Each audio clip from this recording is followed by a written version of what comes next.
I live in River Edge, New Jersey currently. I grew up in Tenafly, New Jersey. Currently I'm working with the mentoring system. Currently I'm working with the mentoring group that my wife and I helped get started at UMDMJ Hospital for liver transplant recipients. And that's good. I'm just turning off my ringers here so we don't interrupt. Mm-hmm. Obviously you're going to edit. Yes, I am going to edit. And can you just tell me a little bit about your dad?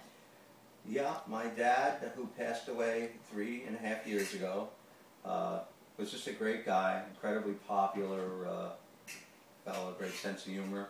He had his own business with my uncle out of Hudson County, New Jersey, and when I was 5, he moved us up here to Bergen County. A few years ago, after he retired, he and my mom moved down to Barnegat, the Jersey Shore, and they're living a great life down there. And they have many, many friends, and he's just considered like the Frank Sinatra of the Pool area, you know, good-looking, well-dressed Italian guy. So you're Italian? Yes. 100%? 100%. And was your father, did he live in New Jersey his whole life? Yes, he did. His family was established down in the North Bergen, Union City area many, many years ago, with relatives who own businesses down there. And it was his father's business before. And yeah, we've lived here all our lives, and we love it here in New Jersey. What kind of a dad was he? Like, what did you enjoy doing with him? Well, we did a lot of things together, very unconventional. I did a lot of things. I played in a band in high school and a band in college, and I've also been a martial artist my whole life. I had several hundred students when I was in high school. And my father just supported all of that. He was, anytime I looked out at the audience anywhere, he was always there. Worked very hard to make sure I had the equipment I needed and took me to all my classes. And really just, I think he was just very happy to see everything my sister and I did. So you're very supportive? Yeah, always. Yeah, always. Can you think of perhaps a story about, I don't know, that's something that would really kind of express who he was as a person, maybe something that happened that made you think at one point in your life, like, this is what I want to be like, this is who I want to be? Yeah, it's funny because it just came up recently. We were talking about what we're doing, and someone said something about, oh, you're helping people and this and that. And I said, well, I was brought up that way. My mother's father, my grandfather, and my father, they always did everything for everyone in the neighborhood. One thing that stands out is one Christmas season, one winter season, we were the first people on the block to get a snowblower. And my father went all the way down the block, all the way to Westervelde Avenue, and did everyone's house, everyone's driveway. And I remember he had his dinner at like 5 o'clock in the morning the next day. And it was just like that all the time. They was just brought up that way. They couldn't do enough things for other people, and that's what always stands out in my mind. And I know it was really personal for you why you started this initiative over at University Hospital in Newark, right? But is that also perhaps an element of it? You want to help others? Absolutely, but yes. I think that's why my wife and I are geared toward helping that way. Because I was brought up that way. Mainly the reason that we're trying to help other people is that it was such an ordeal, and I was in the hospital for about 5 months, on and off, several hospitals. And what my wife went through during that period to just try to understand everything, not only the medical but insurance companies, and it just broke my heart to see her going through that. And there are no, it's the most wonderful hospital, and they say it's one of the best kept secrets in New Jersey. They're a liver transplant team, 4 incredible doctors and surgeons, but they just don't have the time or the finances to, you know, set up a program where they can answer everyone's questions. And we just didn't want to see anybody else go through that. And it was our great pleasure. And really, things are really taking off down there. And we're working with the sharing network that accepts and manages all the information regarding organ transplants, specifically liver transplants. And what are you calling this initiative? Like, what do you call your new initiative? Well, it's the UMDMJ Liver Mentoring Program. And as I said, my wife and I, for 1.5 years, have been doing it on our own, working, talking to social workers and what have you. But finally, it's become organized, and we've got hospital support, and there are a few other people we're working with, wonderful men and women who are things are really taking off. We meet individually with people and in group sessions and just try to answer every question that they have.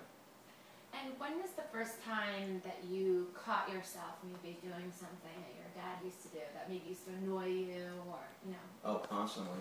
Constantly.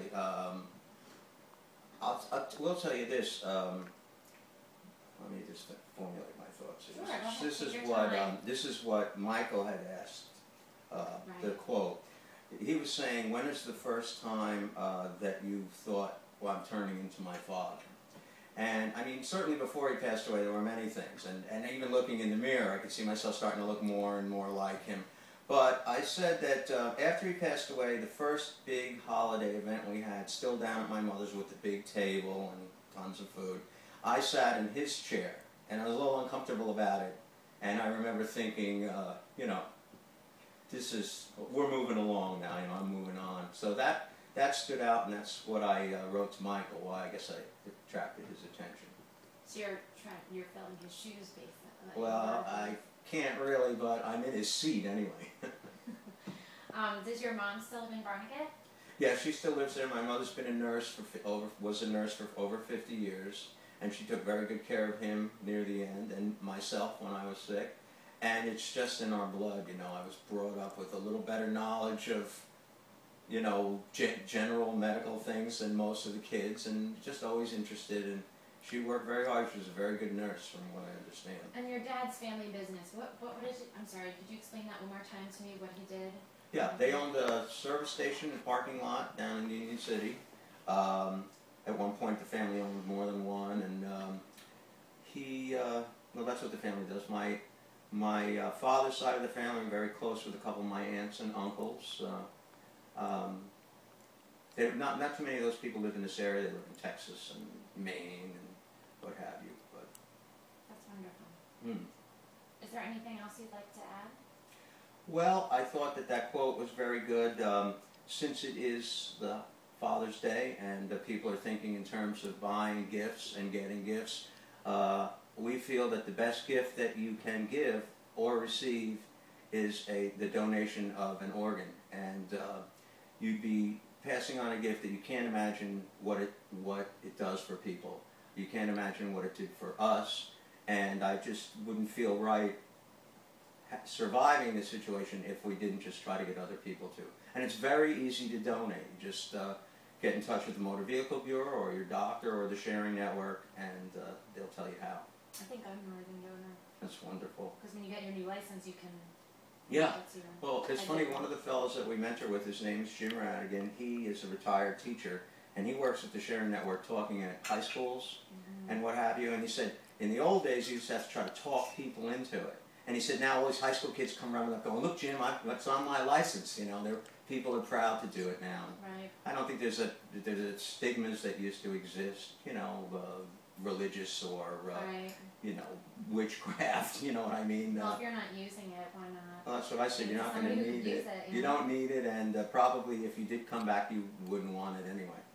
So what are you going to plan on doing this weekend on Father's Day? Well, we are going to my sister's tomorrow for a big barbecue. My niece is graduating from graduate school, education. It's my sister's birthday, and of course Father's Day. And Sunday we'll be home. I'm having my niece over. My wife and I are making her big dinner, and which we do constantly around here. And that's about it. It's been a very busy weekend, you know, so far. Wonderful. You guys are really good hosts, so. Oh, well, we love to do it. We love to do it. And I'll just mention this for what it's worth. I finished a book from a patient's point of view on what to expect before and after, and I am shopping it around to publishers. Wow, that's great. Yeah, just anybody you know. Yeah, I don't know many people in the publishing business. A friend of my family is a big author, but I don't. Yeah. I've never tried to have anything. Well, my best friend and college roommate is a medical editor, but it's all textbooks and things of that nature. He's been helpful, but I'm shopping it around. Yeah. Great. Keep on trying. Thank you so much. My pleasure. Appreciate it. Happy Father's Day. Wonderful. Good.